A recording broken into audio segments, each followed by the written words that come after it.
আসসালামু আলাইকুম সবাইকে। গত ভিডিও টিউটোরিয়ালে আমি আপনাদেরকে দেখিয়েছিলাম কীভাবে ফন্ট ফ্যামিলি ইউজ করতে হয় ওয়েবসাইটে। তো আশা করি ফন্ট ফ্যামিলি সম্পর্কে আপনারা অনেকে আইডিয়া পেয়ে গেছেন। এই ভিডিও টিউটোরিয়ালে আমরা লিঙ্ক নিয়ে একটু কাজ করতে চাই। তো আমি কিন্তু লিঙ্ক নিয়ে প্রায় কাজ দেখিয়েছিলাম, তো ভাবলাম যে আপনাদের সঙ্গে আরেকটু লিঙ্ক নিয়ে আলোচনা করা দরকার। তো জাস্ট আমি যে কাজ করতে চাচ্ছি সেটা হলো আমি দুইটা ডিপ তৈরি করে নিতে চাচ্ছি। তো ডিপ ওয়ান দিয়ে আমি কিছু লিঙ্ক রাখতে চাচ্ছি, সেজন্য জাস্ট তো এর মধ্যে আমি বলে দিলাম হোম। তো সেমভাবে আমি আরও কয়েকটি নিতে চাচ্ছি, তো বিআর ইউজ করতে পারবো, এখানে কোনো প্রবলেম নাই লাইন ব্রেকের জন্য। তো জাস্ট কন্ট্রোল সি দিয়ে কপি করে নিলাম, কন্ট্রোল ভি দিয়ে পেস্ট করে দিলাম। তো এখান থেকে হোমের এখানে দিয়ে দিলাম অ্যাবাউট এবং এইটাকে বলে দিলাম কন্ট্যাক্ট। পারফেক্টলি কন্ট্রোল এইচ দিয়ে সেভ করে নিলাম। এবার যদি আমরা রিফ্রেশ করে দেখি তাহলে দেখেন আমার কিন্তু তিনটা লিঙ্ক চলে আসলো। তো এই লিঙ্কটাকে একটু স্টাইল করতে চাচ্ছি আমরা। তো জাস্ট আমি কিন্তু লিঙ্ক সম্পর্কে টিউটোরিয়াল তৈরি করেছি, কিন্তু কিছু জিনিস আমার সারা পড়েছিল, তো সেই জিনিসটাকে আমি আপনাদেরকে আর দেখাতে চাই। তো এই যে এই লিঙ্কটাকে ধরার জন্য জাস্ট আমাকে যে কাজ করতে হবে, যেটা এটা হচ্ছে আমাদের HTML ট্যাগ, এই ট্যাগ। সুতরাং এই ট্যাগটাকে ধরলে কিন্তু আমাদের কাজটা হবে না। এই ট্যাগটাকে ধরলে আমাদের ওয়েবসাইটের মধ্যে পেজের মধ্যে যতগুলো ট্যাগ থাকবে, এই ট্যাগ এই লিঙ্ক যতগুলো থাকবে ততগুলোই কিন্তু আমাদের অ্যাড হয়ে যাবে, তাই না? তাহলে আমরা কি কাজ করব আমি আপনাদেরকে দেখাই জাস্ট। তো সর্বপ্রথমে আমরা কালারটা চেঞ্জ করে দিই, কালার দিয়ে দিলাম রেড। তার পরবর্তীতে ফন্ট সাইজটা পরিবর্তন করে দিই। ফন্ট সাইজ আমি যে কাজটি করে নিই সেটি হচ্ছে এখানে আমরা স্টাইল করে নিই, স্টাইল ট্যাগটাকে অ্যাড করে নিলাম। তার পরবর্তীতে এখান থেকে জাস্ট কালার দিয়ে দিলাম রেড। তার পরবর্তীতে ফন্ট সাইজ পরিবর্তন করে দিচ্ছি আপনাদের বোঝার সুবিধার্থে। তো ফন্ট সাইজ দিয়ে দিলাম 2.2 REM। পারফেক্ট, কন্ট্রোল এইচ দিয়ে সেভ করে নিলাম। তাহলে দেখেন আমার কিন্তু এই যে প্রথম ডিপের জন্য কাজটা ঠিকই করেছে। তো এইরকম যদি আমার আরও একটা ডিপ থাকে আপনাদের বোঝার সুবিধার্থে দেখেন, এরকম যদি আমরা আরও একটা ডিপ 2 থাকলো, তো আমি চাচ্ছি এই যে ডিপ 2টা আমার অন্য কালারের থাকবে। তাহলে এই কাজগুলো আমি কীভাবে করব? এই কাজগুলো করার জন্য জাস্ট আমাকে যে কাজটি করতে হবে, এই লিঙ্কের যে প্যারেন্ট ডিপ, এই লিঙ্কের প্যারেন্ট ডিপ কিন্তু আমার এইটা, আর এই লিঙ্কের কিন্তু প্যারেন্ট ডিপ হচ্ছে আমার এইটা, দুইটা কিন্তু আলাদা আলাদা, তাই না?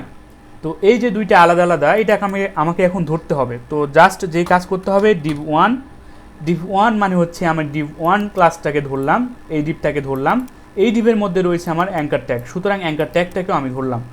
ধরার পর জাস্ট আমি যেই কাজ করতে চাচ্ছি তাহলে কন্ট্রোল এইচ দিয়ে সেভ করলাম। তার পরবর্তীতে দেখেন রিফ্রেশ করে আমার প্রথম তিনটার জন্য সে কিন্তু কাজ করলো, সেকেন্ড ডিপের জন্য আর কাজ করলো না। তো এইভাবে আপনারা ডিপটাকে সিলেক্ট করতে পারেন, কোনো প্রবলেম নাই। তো এই কাজটা আমাদের হলো। তো দেখেন আমাদের ডিপের নিচে কিন্তু একটি করে আন্ডারলাইন রয়েছে, তো এই আন্ডারলাইনটাকে আমরা চেঞ্জ করতে যাচ্ছি। তো টেক্সট ডেকোরেশন যেটা রয়েছে সেটাকে আমরা বলে দিলাম নান, টেক্সট ডেকোরেশন বলে দিলাম নান। কন্ট্রোল এইচ দিয়ে সেভ করে নিলাম। তাহলে দেখেন আমার কিন্তু প্রথম ডিপের জন্য টেক্সট ডেকোরেশন যে আন্ডারলাইনটা ছিল সেটা কিন্তু এখন আর নাই। তার পরবর্তীতে আর কী কী করতে পারি আমরা দেখে নিই। এখন আমরা হুভার ইউজ করতে পারি, কোনো প্রবলেম নাই। তো জাস্ট আমাকে যে কাজ করতে হবে, ডিপ ওয়ানের ভিতর রয়েছে আমার এই ট্যাগটাকে এখন আমরা হুভার করব। তো হুভার করার জন্য হুভার লিখলাম। তার পরবর্তীতে এখন যে কাজটি আমাকে করতে হবে, হুভারের জন্য আমরা কী করতে চাচ্ছি, হুভারের জন্য আমরা করতে চাচ্ছি যদি আমরা এখানে হুভার করি আর কালারটা পরিবর্তন হয়ে যাবে, সেই কাজটা আমরা করে নিই। তো এর কালার দিয়ে দিলাম আমরা ধরুন ব্লু, যদি আমরা হুভার করতে যাই তাহলে এর কালারটা হয়ে যাবে ব্লু। তার পরবর্তীতে ফন্ট সাইজটা কমে যাবে, তো ফন্ট সাইজটা বলে দিলাম 1 REM। পারফেক্ট। আর কী কী করতে চাই, আর টেক্সট ডেকোরেশন নিয়ে আসতে চাই। তো আপনাদের বোঝার সুবিধাতে দেখেন আমরা যখনই এর উপর হুভার করছি তখনই কিন্তু এর ফন্ট সাইজটা কমে যাচ্ছে, এবং কালারটাও কিন্তু চেঞ্জ হয়ে যাচ্ছে, তাই না? তো এইভাবে কিন্তু আপনারা কাজগুলো করতে পারবেন। তো এখন আমরা যে কাজটি করতে চাচ্ছি সেটি হচ্ছে যখনই আমরা হুভার করব তার নিচে যেন একটি আন্ডারলাইন চলে আসে। তো এই যে আন্ডারলাইন যেন চলে আসে সেটা আমরা নিয়ে আসতে যাচ্ছি। তো এই যে ফন্ট সাইজ এটাকে আমি 2 REM লিখে দিচ্ছি আপনাদের বোঝার সুবিধার্থে।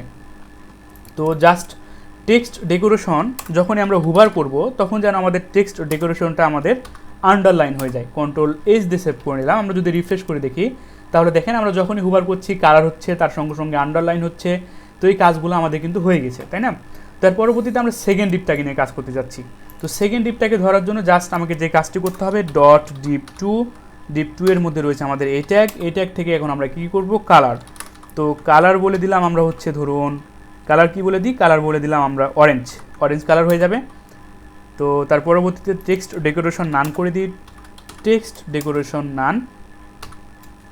পারফেক্টলি কন্ট্রোল এইচ দিয়ে সেভ করে নিলাম। তাহলে দেখেন এইটা কিন্তু আমার অরেঞ্জ কালার চলে এসেছে, তাই না? কিন্তু একটা হুভার করলে যেন একটা আমাদের কালারটা চেঞ্জ হয়ে যায়, এই কাজটা এবার আমরা করে ফেলি। তাহলে জাস্ট আমাদের যে কাজ করতে হবে, ডিপ 2টাকে আমরা ধরে ফেললাম। ডিপ 2 এর মধ্যে রয়েছে আমাদের এই ট্যাগ থেকে এখন আমরা যদি হুভার করি, এই ট্যাগের মধ্যে থেকে এখন যদি আমরা হুভার করি, তাহলে এখন আমাদের কি হবে, জাস্ট কালারটা পরিবর্তন করে দেবো। তো কালারটা হয়ে যাবে আমার ধরুন ডার্ক সায়ান বা ডার্ক সায়ান। তার পরবর্তীতে আমরা বলে দিতে চাই টেক্সট ডেকোরেশন। তো টেক্সট ডেকোরেশন বলে দেবো আমরা হচ্ছে আন্ডারলাইন। পারফেক্ট, কন্ট্রোল এইচ দিয়ে সেভ করে নিলাম। দেখেন আমরা যদি এখন আলাদা আলাদাভাবে হুভার করি, তাহলে দেখেন আমার কিন্তু আলাদা আলাদা কালার চলে আসছে। তো এই যে লিঙ্ক, এই লিঙ্কের ব্যবহার এত পরিমাণ রয়েছে, সেজন্য জাস্ট আপনাদেরকে আমি দেখালাম যে কীভাবে লিঙ্ক নিয়ে কাজ করতে হয়। যখন যে বিষয়টা ছাড়া পড়বে, আমি ইনশাল্লাহ আপনাদেরকে সর্বোচ্চ দেওয়ার চেষ্টা করব। তো দেখা হবে নেক্সট ভিডিও টিউটোরিয়ালে। ধন্যবাদ সকলকে, আল্লাহ হাফেজ।